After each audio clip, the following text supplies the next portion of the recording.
السلام علیکم، میں سلمان حمزہ اور آپ دیکھ رہے ہیں دا ہسٹوریکل فیکٹ۔ ناظرین، ایک نئی ویڈیو کے ساتھ حاضر ہیں۔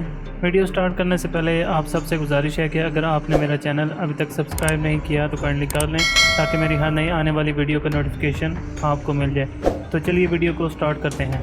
ناظرین، ترائن کی پہلی جنگ ہندوستان پر عرب اور ترک حملوں کے دوران لڑی جانے والی بہت سی لڑائیوں میں سے ایک تھی۔ 12ویں صدی میں غزنوی خاندان نے اقتدار سنبھالا، جس کے بعد مختلف قبائل پر کنٹرول حاصل کرتے رہے۔ ان میں سے محمد غوری فاتح کے ساتھ ابھرے اور 1149 میں سابقہ غزنی شہر پر قبضہ حاصل کرنے میں کامیاب ہو گئے۔ جلد ہی انہوں نے اپنی سلطنت کو مشرق میں ہندوستان تک پھیلانے کی طرف دیکھا۔ اس وقت شمالی ہندوستان ڈیلی ریاستوں کا مجموعہ تھا۔ سب سے زیادہ طاقتور میں سے گجرات میں چلوکیہ خاندان، قنوج میں جے چندرے کا سولکی خاندان اور اجمیر اور دلی سے باہر پرتھوی راج چوہان کے راجپوت چاہمین کا خاندان تھا۔ محمد غوری نے سب سے پہلے پرتھوی راج کے دربار میں ایک ایلچی بھیجا، ان شرائط کے ساتھ کہ وہ غوریوں کی حاکمیت کو قبول کرے، مگر پرتھوی راج چوہان نے انکار کر دیا۔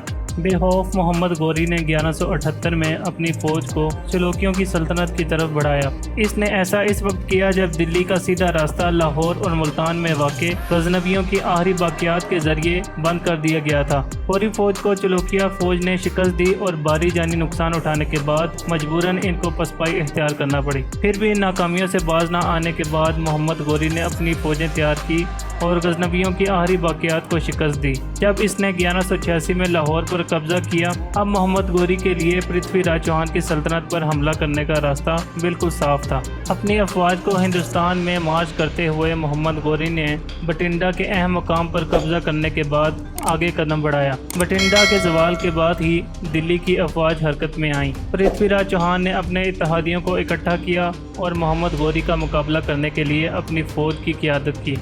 دونوں فوجیں 1191 میں دلی سے 150 کلومیٹر شمال میں موجود ہریانہ کے علاقے ترائن کے میدانوں میں آمنے سامنے ہوئیں۔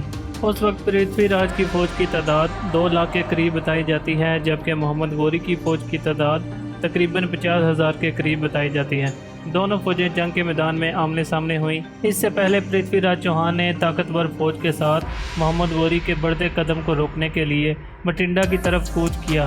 اس کے بعد تھانیشور سے تقریباً 23 کلومیٹر دور ترائن کے میدان میں زبردست لڑائی ہوئی۔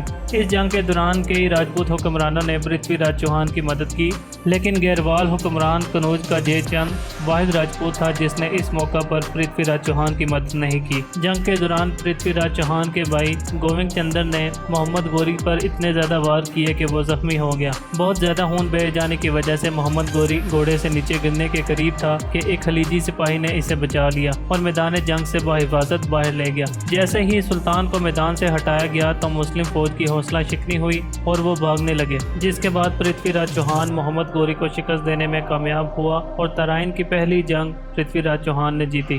مگر محمد غوری ترائن کی پہلی جنگ کی شکست قبول نہ کر سکا اور ایک مرتبہ پھر ترائن کی دوسری جنگ میں پرتھوی راج چوہان کے مد مقابل آیا۔ ملتے ہیں اگلی ویڈیو میں ترائن کی دوسری جنگ کے ساتھ، تب تک کے لیے مجھے دیجیے اجازت۔ اللہ حافظ۔